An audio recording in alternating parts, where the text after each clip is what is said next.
Today I'm going to show you in reverse order. I've already got it all disassembled, but I'll show you as I put it back together, so it's no sense in watching everything twice, just in reverse order. So this is a Mercedes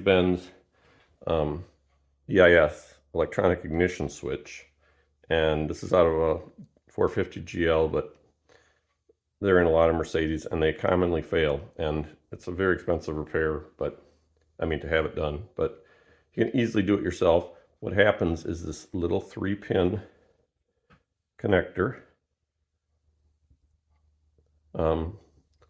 simply breaks the solder joints inside the switch, and the switch is, I had it out in 5 minutes. You can open it up in another couple minutes. You just pop off the back and you take these, the connector that's broken off these solder joints, and you resolder it. Reassemble it and put it back in. Really quite simple.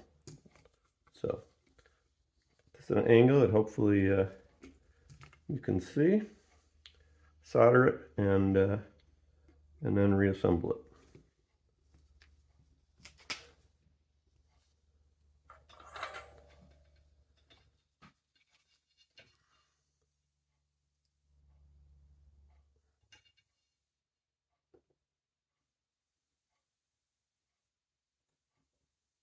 It's 1 pin, get it held in place, 2 pins, and then I will pause the video since you don't need to see all 4 pins, all 6 pins soldered. All right, as you can see, all 3 pins have been resoldered on both sides, and now we'll reassemble the switch and put it back into the vehicle. All right, so here's the switch module, and as you can see, there's just little catch tabs that you just lift up with small screwdrivers to pop this cover off. Once the cover's off, this module is exposed.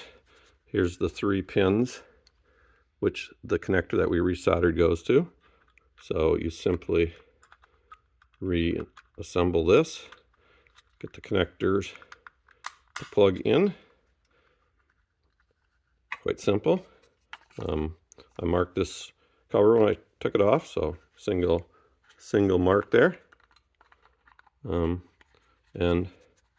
snap it back together. Now we'll go out and we'll put it back in the 450 GL. Okay, well, we're out in the car now. I just thought I'd show you. These are the how you can use little screwdrivers, as I described, to pop this cover off. You didn't see that part because we're going in reverse order. But anyway, that's all it's done there.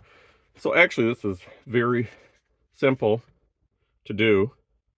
I had this out in 5 minutes, but I'll show you that as I put it back together. So you fish the switch out via the radio opening, and so now I'm going to put the switches back, the connectors back in. All right, so the connectors are keyed, so you can't put them the wrong way.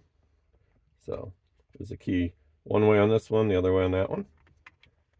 So there's that, and there's that. Now I took out the radio and the climate control. Like I said, I'll show you how that goes back in.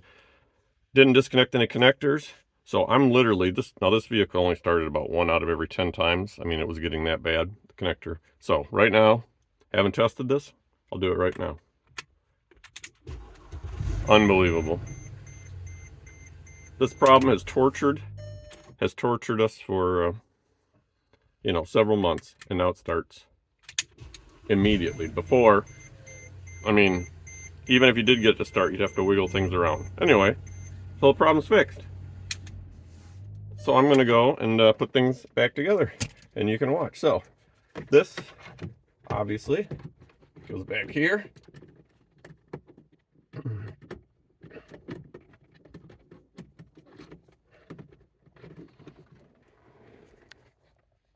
Okay, and the switch goes back in with the connectors to the passenger side, at least on this 450 GL. And this is the ring that holds the switch in.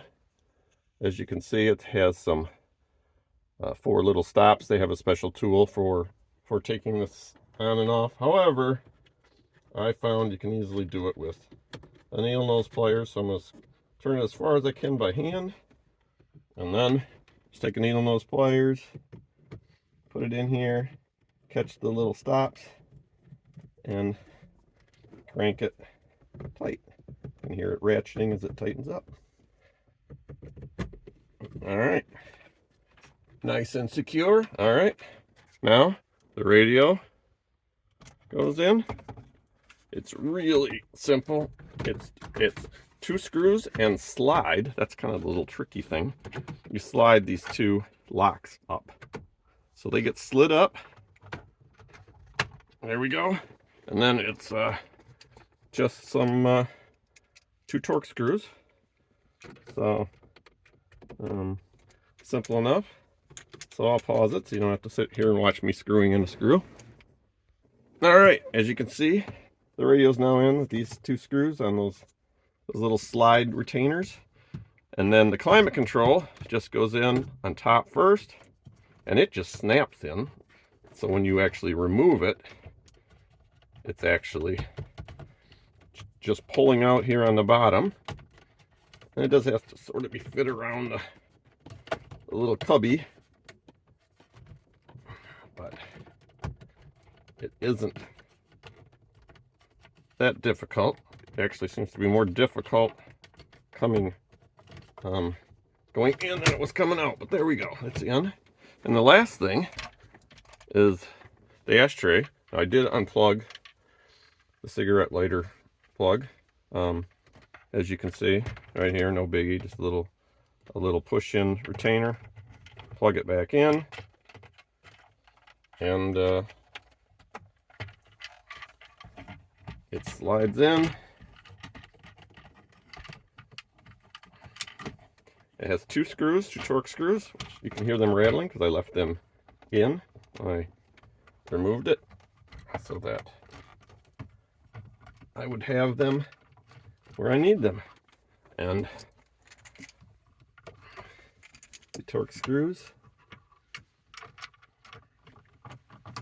go back in. And that's all there is to it. And you have a new, completely repaired ignition switch in your Mercedes, saving hundreds of dollars. Thanks for watching.